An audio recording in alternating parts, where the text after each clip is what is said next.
reste-t-il de nos amours? Que reste-t-il de ces beaux jours? Ouais.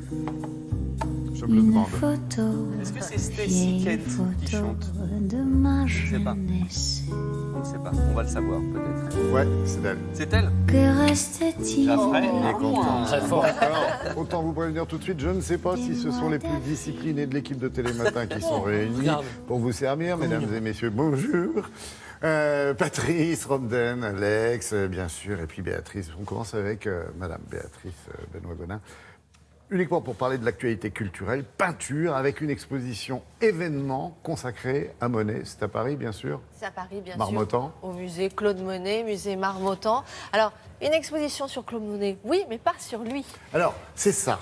C'est pas sur C'est lui. sur le collectionneur qu'il était. Exactement, parce que ça, on C'est le sait dingue. Il y en a, beaucoup ils moins. ne se contentaient pas de peindre Non. et ils achetaient les peintures des autres. Exactement. Il achetait ses peintures des autres. Alors, cette exposition montre effectivement une partie de sa collection. Collection qui est estimée à 120 œuvres à peu près d'art, quelque Oh, chose comme ça ça. fait un paquet. Collection qui s'est éclatée, dispatchée dans les institutions, chez des particuliers, parce qu'à la mort de Claude Monet, son fils Michel Alors, oui. avait besoin d'argent, parce qu'il avait plutôt un bon train de vie, on va dire, et il a vendu la collection de son père. Alors pourquoi il ne vendait pas les tableaux de son père, vous allez me dire? Parce qu'à cette époque, à Giverny, dans la maison de Monet, les toiles que Monet a fait en fin de sa vie, ça coûtait pas très cher Il à n'est cette pas une époque-là. petite fille. Et- Mais ça y est, je me souviens, Mais je oui. me dis Monet, j'en ai entendu parler, mais c'est Patrice hier qui nous Il a- en parlait. Ah, Et la dans fille le- du fils Voilà. Dans la revue de Voilà. dans la rue de Fraisse, vous Ça y avez est. parlé, Patrice. va mettre en vente quelques objets chez Christie's à Hong Kong au mois de novembre. Voilà.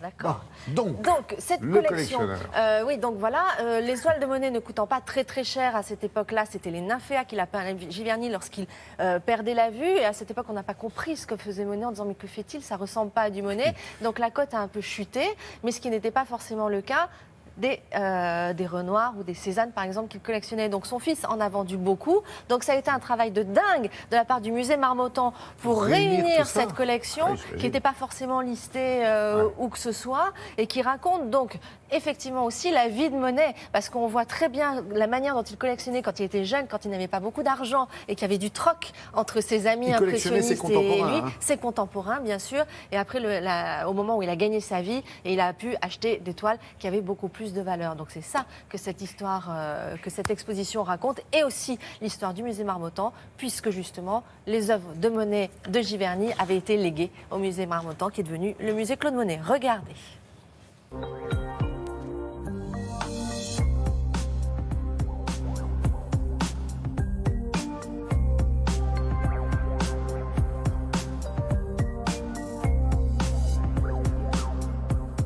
Pendant les premières années de sa vie, Monet n'a pas le sou, il n'a pas les moyens d'acheter des œuvres, et donc ses amis vont lui offrir des portraits. On découvre dans l'exposition le portrait de Monet par Manet, par Renoir, et aussi ceux de son épouse Camille. En 1879, Monet commence ce qu'on pourrait vraiment qualifier de collection.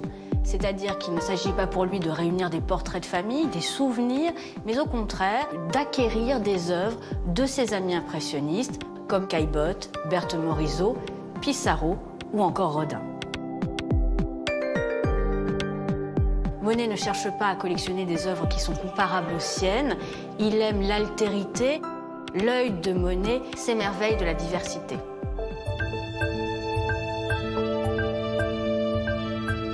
Monet va dès sa jeunesse s'intéresser aux estampes japonaises et les collectionner. À Giverny, les visiteurs, et on connaît des photos, s'émerveillaient de voir les estampes japonaises qui ornent la salle à manger du maître.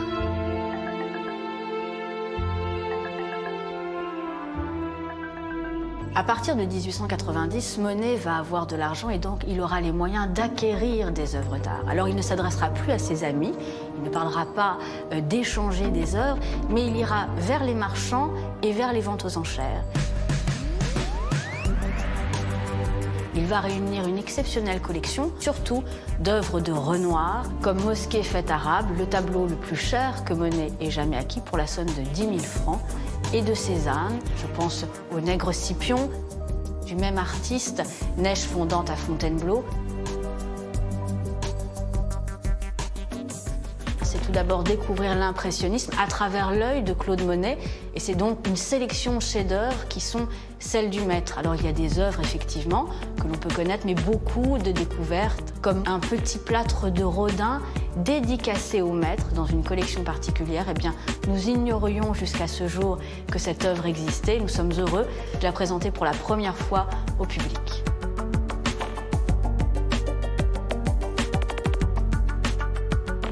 On savait que Monet avait une collection merveilleuse, on avait identifié quelques œuvres.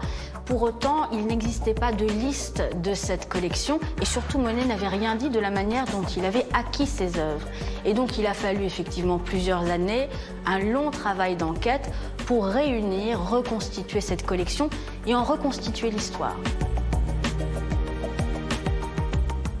Alors, ouverture de l'exposition au public à partir de demain. Béatrice, c'est curieux parce qu'on vient d'entendre qu'on savait qu'il était collectionneur, mais on ne savait pas comment il procédait pour acquérir les était œuvres. assez discret. Il voulait cette collection pour lui-même, pas forcément pour l'exposer pour les autres. C'était pour son propre plaisir. Et quand il a gagné un petit peu d'argent, il n'allait même pas en salle des ventes. C'est pas lui qui achetait. Il faisait acheter pour lui. Mais quand il a acheté Cézanne, contrairement à Renoir qui était déjà très connu, Cézanne avait quelques problèmes pour se faire connaître. Et du coup, là, il s'est fait connaître en disant voilà, j'achète du Cézanne, comme ça faisait un peu de pub plutôt gentil comme garçon, plutôt gentil pour ce Cézanne, en plus peintre génialissime, devenu le Cézanne qu'on connaît. Donc c'est une exposition qui nous permet aussi d'en apprendre un peu plus sur le personnage. Sur sa vie, on voit de toute manière de très belles peintures impressionnistes, donc on retrouve un petit peu ce que c'est que l'impressionnisme, sur sa vie, sur l'histoire du musée aussi. Béatrice, oui. J'adore. Ah, merci. Très bien.